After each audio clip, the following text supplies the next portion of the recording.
आपण या ठिकाणी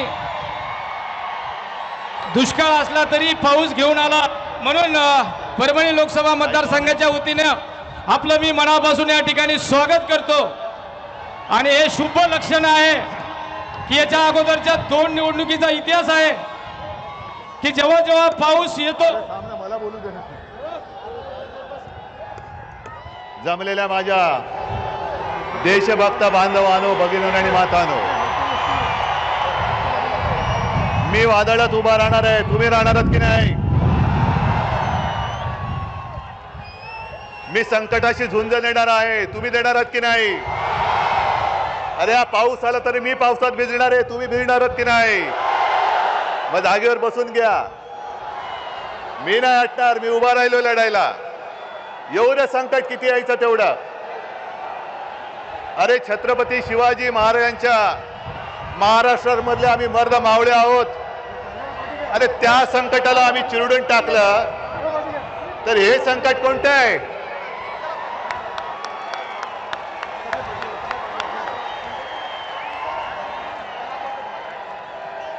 मी पहिला प्रथम तमाम परभणीकरांना अक्षरशः मनापासून साष्टांग दंडवत घालतोय,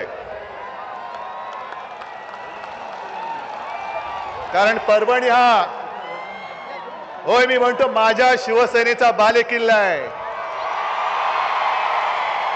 आणि तुम्ही सगळे त्याचे मावळे तर माझ्या उजव्या डाव्या बाजूला उभे आहेतच। आणि भाजपला असं वाटलं असेल, मिंद्याना असं की सगळं काही पैशाने खरेदी करता येतं, पण परभणीकर पैशाने विकले जाऊ शकत नाहीत। हे शिवसेना प्रमुखांनी कमावलेलं जे प्रेम आहे त्या आशीर्वादाच्या रूपाने माझ्या समोर बसलेलं आहे। आणि आपली परीक्षा आहे, ही परीक्षा आहे। अरे वादळाला सुद्धा अंगावर घ्यायला मर्दाची छाती लागते, ती आपल्याकडे आहे।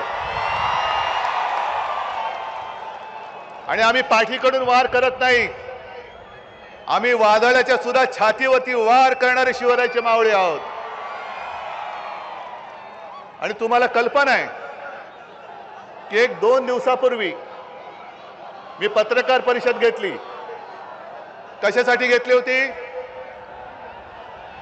आपलं जे मशाल गीत आहे ऐकलं तुम्ही, त्याच्यामध्ये एक शब्द आहे, जय भवानी जय शिवाजी। जरा एकदा जोरात द्या नारा। आता त्या गाण्यातला हा मोदी शहांचा जो नोकर निवडणूक आयोग आहे त्याने राजेशजी सांगितलं की जय भवानी शब्द काढायचा शब्द। अरे मी तर मोदी आणि शहांना सांगते, तुम्हाला कान धरून महाराष्ट्र जय भवानी जय शिवाजी बोलत उठा बशा काढायला लावल्याशिवाय राहणार नाही। तुमचा आकस महाराष्ट्राबद्दल ठीक आहे, त्याचा आम्ही फडशा पाडू। तुम्हाला उद्धव ठाकरे संपवायचं आहे ना, बघा प्रयत्न करून। हा उद्धव ठाकरे तुमच्या समोर उभा आहे आणि त्याच्या बरोबर हे सगळे माझे मर्द मावळे माझ्या सोबत उभे आहेत। पण तुम्ही महाराष्ट्राबद्दलचा राग, अरे आम्ही सुद्धा जय श्रीराम बोलतो, बजरंगबली की जय आम्ही सुद्धा बोलतो। आज तर हनुमान जयंती आहे, पण जय भवानी बद्दल सुद्धा तुमच्या मनामध्ये एवढा द्वेष आणि एवढा आकस काय आहे? यांना काय वाटतं? दिल्लीमध्ये बसले म्हणजे आपण म्हणू, ते म्हणतील तसं सगळं काही देश त्यांचं ऐकेल? ही जिवंत माणसं आहेत, गुरढोरं नाही आहेत। आणि अंगावरती आलात, प्रेमाने मिठी मारलीत, तेव्हा आम्ही तुमची साथ दिली होती। पण पाठीत वार केलात तेव्हा ही माझी वाघ नखं आता बाहेर आलेली आहेत। हे मध्ये मुनगट्टीवारांसारखी आम्ही काही शोबाजी नाही करत, वाघ नखं परत आणणार। बसा, स्वतःची नखं कापत बसा। पण तुम्हाला एक एक विषय कळले पाहिजेत। हा महाराष्ट्र आहे छत्रपती शिवरायाचा, साधू संतांचा महाराष्ट्र आहे। आणि हा महाराष्ट्र महिलेचा अपमान कधी सहन करत नाही।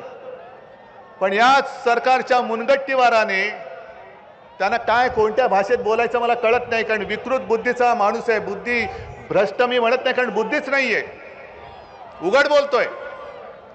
त्यांनी त्यांच्या प्रचाराच्या सभेत, मोदीजींच्या सभेत बहीण भावाच्या नात्याबद्दल जे बोलले ते सुसंस्कृत माणसाला खाली मान घालायला लावणार आहे.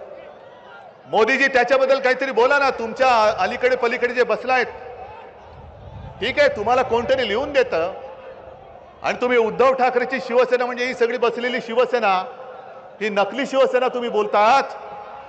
मग तुमच्या आजूबाजूला जी टिनपाट बसलेली आहेत ते वाटेल ते बोलतायत, महिलांचा अपमान करतायत. एक इथलेच ते मंत्री मराठवाड्यातले बसले, त्यांच्या मांडीला मांडी लावून सुप्रिया सुळेला, म्हणजे सुप्रिया सुळेला मी बोलतो कारण मी तिला सुप्रिया ताई म्हणतो, अरे तुरे बोलतो, तिला चॅनल समोर शिवी दिली, पण मोदी शाह काय बोलायला तयार नाहीत.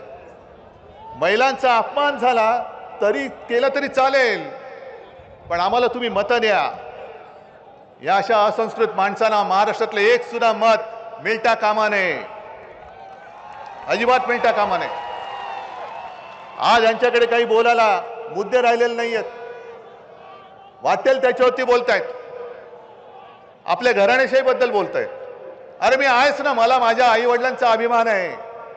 मी हिंदू हृदय सम्राट शिवसेना प्रमुख बाळासाहेब ठाकरे आणि माझ्या माचा मी पुत्र आहे.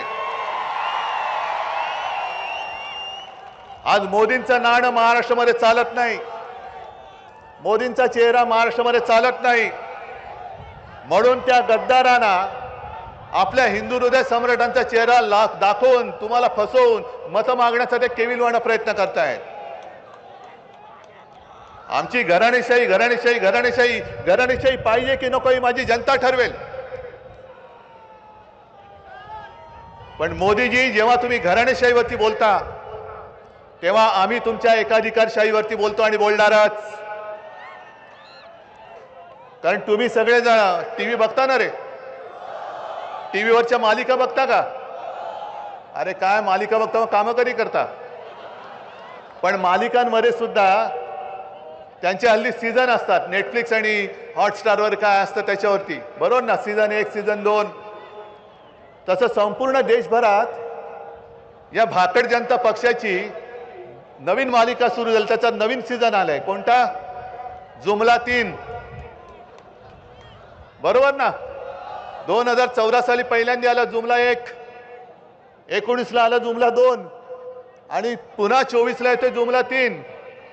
ऍक्टर तोच, खलनायक पण तोच, स्टोरी रायटर तोच, सगळं काही तेच. आणि आता किती वेळा ती मालिका बघायची? पहिल्या 2 भागात आम्हाला सुद्धा वाटलं असेल अरे बरी मालिका दिसते, काहीतरी महाराष्ट्राचं कल्याण होईल. पण 10 वर्ष याने पूर्ण महाराष्ट्र नासून टाकला, देश नासून टाकला. बरोबर आहे, जरा एकदम मोठ्याने बोला, एकदम मोठ्याने बोला. दादा काय बोलला ऐकलं का रे तुम्ही? अब की बार भाजपा तडीपार. ही मालिका आता बंद करा, कारण ही मालिका बघून कोणाचं पोट भरलेलं नाहीये. आपल्या डोळ्यात देखत आपला महाराष्ट्र लुटतायत, महाराष्ट्रातले उद्योगधंदे लुटतायत. जे माझ्या आपल्या महाराष्ट्राच्या हक्काचं आहे हे कुठे घेऊन जात आहेत? कुठे? तरी आपण गप्प बसायचं, तरी यांना पुन्हा मत द्यायचं का बंडू सारखा? कारण मी संजय बोललो तर कोण ओळखणार नाही, त्याला बंडूच बोललं पाहिजे. एक त्यांनी विकलेलं नाहीये. आणि तुमच्या परभणीकरांसाठी दिल्लीमध्ये सुद्धा जो लढतोय त्याला किती मताधिक्याने निवडून देणार? 2 का 5? मला मताधिक्य तर जास्त पाहिजेच, पण समोरच्याचं डिपॉझिट जप्त करून मला यावेळेला विजय पाहिजे. कारण ही निवडणूक केवळ शिवसेनेची नाहीये, ही निवडणूक तुमच्या आमच्यासाठी, संपूर्ण देशासाठी लोकशाही विरुद्ध हुकुमशाहीची निवडणूक आहे.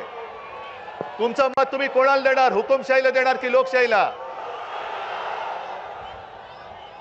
नक्की आणखीन काय बोलण्याची आवश्यकता आहे? मग आपला निर्धार पक्का आहे. सगळं काही बदललेलं नाहीये परभणीत. फक्त एक गोष्ट बदलले. काय बदलले? निशाणी. निशाणी काय? निशाणी काय? निशाणी. आणि विजय होणार विशाल. सगळ्यांना धन्यवाद देतो. जय हिंद, जय महाराष्ट्र. राष्ट्रगीत होणार आहे. सर्वांना विनंती आहे जागेवर उभा राहून आपण राष्ट्रगीताला सुरुवात करू. राष्ट्रगीत सुरू करेंगे. सुरू कर. महाराष्ट्रातील सर्व बातम्यांचे विश्वासार्ह व्यासपीठ. सकाळच्या सर्व सोशल मीडिया प्लॅटफॉर्मला लाईक, फॉलो आणि सबस्क्राईब करा. तसंच सर्व नोटिफिकेशनसाठी बेल आयकॉन प्रेस करायला विसरू नका.